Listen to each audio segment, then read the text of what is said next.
வசதியை ஏற்படுத்தி தர வேண்டி கிராம மக்கள் மாவட்ட ஆட்சியர் அலுவலகத்தில் மனு. உதகை மாவட்ட ஆட்சியர் அலுவலகத்தில் மக்கள் குறைதீர்க்கும் நாள் கூட்டம் இன்று நடைபெற்றது.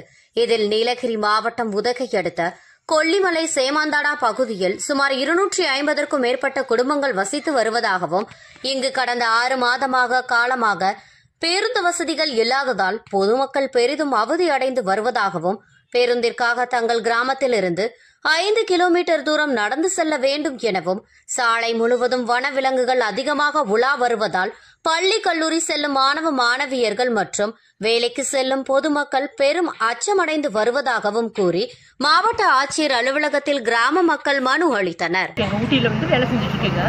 இந்த பஸ் இல்லாத காரணத்தினால என்னை வேலையை விட்டு நிறுத்திட்டாங்க. கரெக்ட் டைமுக்கு போய் நான் இந்த பஸ்ஸை பிடிச்சி கரெக்ட் டைமுக்கு போய் வேலைக்கு சேர முடியாத காரணத்தினால என்னை வேலையை விட்டு நிறுத்திட்டாங்க. இப்போ வேலை இல்லாமல் நான் வீட்டில் தான் இருக்குங்க.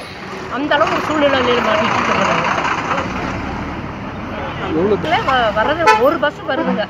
அந்த பஸ் கொல்லிமலையோட வந்தாலும் வருது, வரலனாலும் இல்லைங்க. அது கொல்லிமலைக்கு வருங்க, உடனே திரும்பிடுங்க. இல்லைனாக்கா எல்லைநிலையோட திருப்பிடுறாங்க. அப்படியே 1 கிலோமீட்டர். இப்போ சேமந்தாடாக்கு பஸ்ஸே இல்லைங்க. சேமந்தாடாக்கு நிறைய பேர் வர்றாங்க போகிறாங்க, நிறைய மக்கள் நிறைய பேர் இருக்காங்கங்க. போகிறதுக்கு வசதி இல்லாமல் வீட்லேயே முடங்கி கிடக்குறோங்க. நாங்கள் எப்படி போயிட்டு வரீங்க? வேலையை விட்டு நின்றுட்டுங்க. மற்றவங்க எப்படி போகிறாங்க? எல்லாம் அப்படியே ரொம்ப கஷ்டப்பட்டுங்க. அப்போ 3 கிலோமீட்டர் நடந்து போய் பாலடால பஸ் ஏறி போகிறாங்க.